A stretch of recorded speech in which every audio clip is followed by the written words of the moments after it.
always going to ask. I'm always going to ask. NBA, come on, baby. Hey, we may not get the bag, but the crowd may get the hot dogs if Capella misses. They did! Feed them Seymour. It is a 14-point difference, and for the first time there it is, ladies and gentlemen. That is how the game ended. Welcome into Toyota Bulls Postgame Live. I am Jason Goff alongside my teammate, 15-year NBA veteran, fifth pick in the 1990 NBA draft, Kendall Gill. KG, Bulls come up victorious. Their first win in 6 tries in the NBA Emirates Cup. Hey, listen, the Atlanta Hawks. The Bulls get up for these Atlanta Hawks. They do. Yeah. Shout out to them, always being available. Now 7 out of 11. Hey, listen, last 11. Dinner and a movie. Hey, there we go. I like what I see. Oh, man, 136-122 is the final score. And here are the Cup standings, if you were taking note. All right, we got 0-1 to start against the Cleveland Cavaliers. Right. And then you get your first win against these Atlanta Hawks. Of course, Celtics 2-1. Hawks at the top of this thing. They get their first loss. Right. This is important. As you heard Josh Giddey at the end of the game say, guys are playing hard, especially to the end of the game. It gives a little juice early on to the NBA season. And last year we were like, how is this going to work out? So far, so good in terms of the experiment overall to bring in new fans. Right. And listen, I think that after the Cleveland debacle last week, 144 points that they scored, the Bulls defensively has changed their mindset. They went into Detroit. It was different.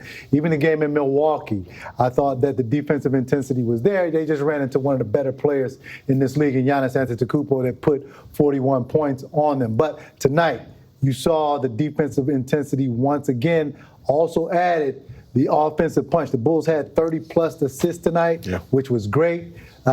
7 players in double figures.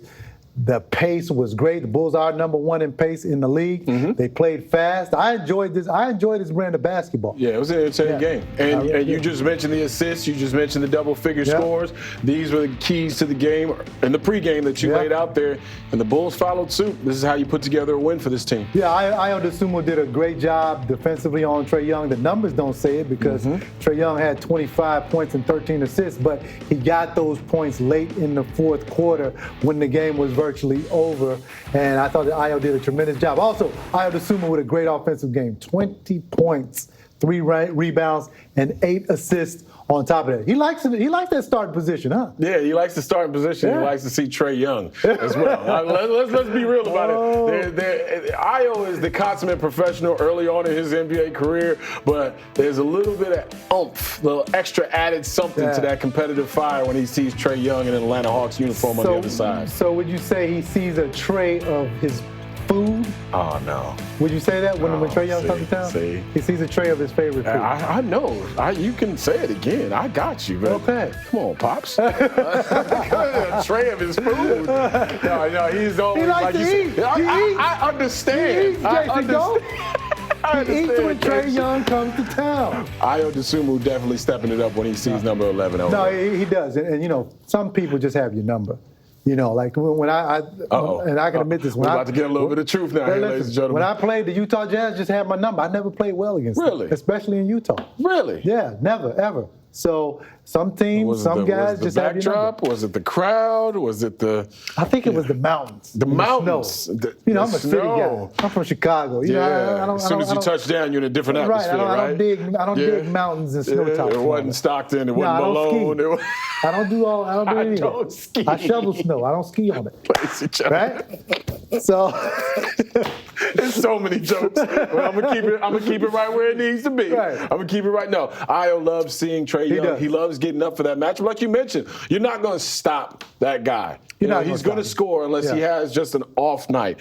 8 of 18, but Ayo put him to the test. He led the team in turnovers with 4. Ayo puts consistent ball pressure on Trae Young. Like, this is the head of the snake. You talk about it all the time. The lead guards, the point guards in this league are so important. Yeah, they are. When you can kind of, not stifle them, but when you can make it hard, it matters in the fourth quarter like we saw. Make it hard. Look, the great players in this league, they're going to score the basketball. It's just they're here for a reason because they can score. But what you can do, you can slow them down. You can stop them from having 35, 40-point nights. That's what Ayo did tonight. And like I mentioned before, Trae Young got these points late. It wasn't like he was doing this all throughout the game when the game counted. I'm happy that it happened because we talked about it in the pregame show. Well, I ain't going to put it on Kendall, but the signing with Jumpman, the signing with Jordan, hey, this happening today. This happening today. All the other dates on the NBA calendar. It happens today while they're in Chicago playing the Bulls. Good for the Bulls. I hope somebody in that locker room was like, hey, you see what's going on out here on Instagram? Big rollout, big, beautiful commercial. You think it was bulletin board material? Oh, my God. I hope so. I hope. Hey, listen, I watched y'all in the 90s, right? I know I know what a grudge looks like. And I hope the Bulls held a grudge, and if not, then I'm going to keep that in my head. They played with competitive fire. By the way, this has nothing to do with basketball. That is a great three-piece looking suit. Oh, thank you, man. I appreciate Friday it. night. You taking P out to dinner? No, well, I mean, I hope so. Hopefully Jay going to drive us wherever we need to go. But it came with a free bowl of soup, too. Okay, good deal. I'm feeling good about it. I'm feeling good. Another one of your keys. You wanted 4 players to finish in double figures. Yeah. They upped that to 7. Got 7. Ball was moving around tonight. Basketball was moving around, as I said before. The Bulls finished with 36 assists tonight, which is great. They moved the basketball. Everybody touched it. The last time these two teams played, Ayo Dosunmu had 19 points. Zach LaVine, Kobe White, and Nikola Vucevic all had 18 points. Tonight, like you said, they upped that, did a great job of spreading the basketball around. Very hard to guard a team when they have multiple scores and everybody's touching the basketball. I mean, this was a masterpiece tonight. Yeah, this is probably their most complete offensive game of the season so far. Josh Giddey mentioned it with our Casey Johnson in the postgame show. Speaking of defense, though, our defensive player of the game brought to you by the fine folks at the 60-40 Club. Dalen Terry, ladies and gentlemen. Hey, Dalen! He played well tonight. This is his best game as a Bull, I think. Yeah, I'm not mad at it. 12 points, 4 assists, 1 rebound, but not only that, he played the defense, got in the passing lane, stole the basketball, made basketball plays. We were kind of worried about his development the first 2 years.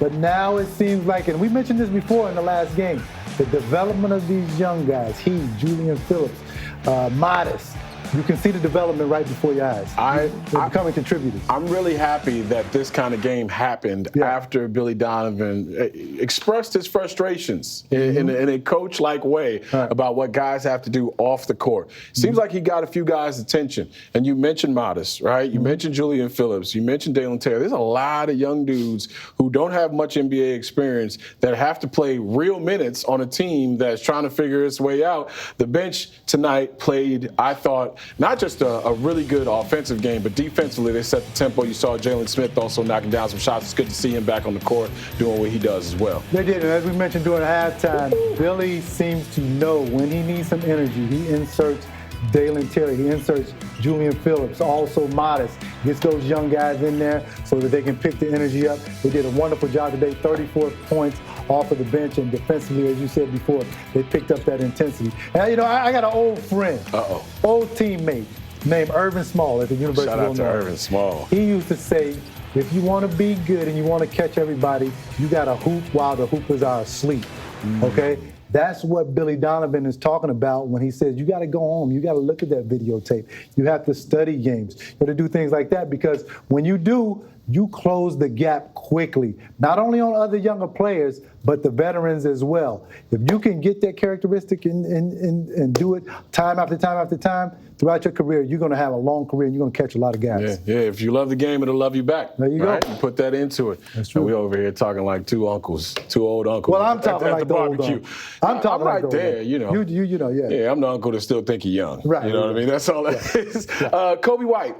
Throughout the beginning of this early portion of the season, Kobe White's kind of not just finding his way, but being a good teammate, sometimes too good a teammate. But we see Kobe burst out for, certain spots in the game where it's like, okay, I'm going to take these shots. I'm going to force the issue. I thought Kobe had played a heck of a floor game tonight, but he did. I appreciate Kobe understanding that a lot of moving pieces are happening around him. But tonight, put up 16 shots. I love to see it, man. Very efficient, putting up 16 shots and also knocking down 20 points, 9 assists, 6 rebounds. And he's sort of it was quiet.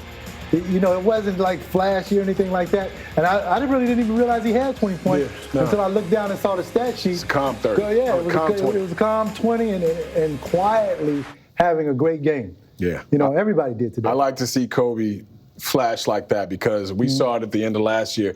There's going to be nights where you need Kobe White to go out and get you 30 points. Yeah. Whether Zach is in the lineup, whether he's out of the lineup, whether Vooch is on the floor, whether he's not. Right. Like Kobe White has cemented himself as a dude who should be at the top of other team scouting reports. And since there's different guys on the team, different roles, he's kind of gotten not lost, but I'd like to see him getting back to what we saw at the end of last year, even with the new additions and the new rotations. And he can.